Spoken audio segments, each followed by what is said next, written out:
कमरा नंबर 302। 2017 की बात है। एक आईटी कंपनी में काम करने वाला युवक राहुल हाल ही में मुंबई से नोएडा शिफ्ट हुआ था। उसे सेक्टर 9 में एक फ्लैट मिला, कमरा नंबर 302, एक पुरानी बिल्डिंग के तीसरे माले पर। किराया सस्ता था और लोकेशन बढ़िया थी, इसलिए उसने ज्यादा सोचे बिना शिफ्ट कर लिया। पहली रात राहुल ने जैसे ही लाइट बंद की, उसे महसूस हुआ कि कमरे में कुछ है। एसी बंद था, खिड़कियां बंद थीं, फिर भी एक ठंडी हवा उसे महसूस हो रही थी। उसने सोचा शायद थकावट की वजह से उसका वहम होगा। लेकिन रात के करीब 2:15 पर उसे किसी औरत के रोने की आवाज सुनाई दी, बिल्कुल पास से, जैसे दीवार के उस पार। राहुल चौंक गया। उसने दरवाजा खोला, गलियारे में झांका। चारों ओर सन्नाटा था। अगली रात फिर वही वक्त, 2:15। इस बार दरवाजे पर किसी ने 3 बार दस्तक दी। ठक ठक ठक। राहुल ने दरवाजा खोला, कोई नहीं।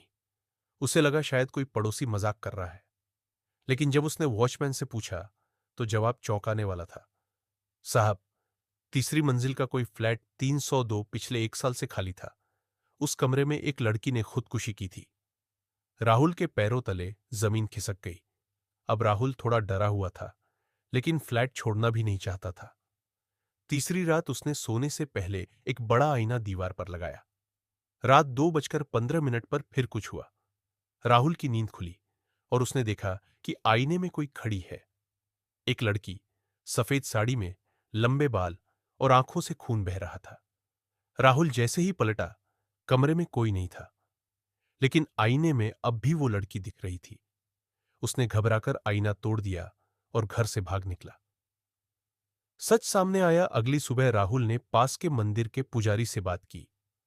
पुजारी ने बताया कि कुछ साल पहले उसी फ्लैट में रहने वाली एक लड़की नीतू को उसके मंगेतर ने धोखा दिया था। उसने उसी कमरे में फांसी लगा ली थी। तभी से हर साल उस दिन 13 मार्च को और हर रात 2:15 उसकी आत्मा भटकती है।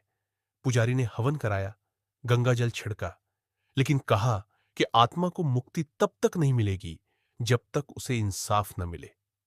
अब क्या हुआ? राहुल ने वह फ्लैट छोड़ दिया और किसी और जगह शिफ्ट हो गया।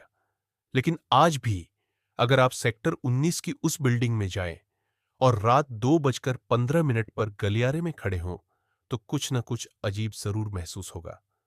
कुछ लोगों का दावा है कि वो आज भी 302 के दरवाजे के पास किसी लड़की की सिसकियां सुनते हैं।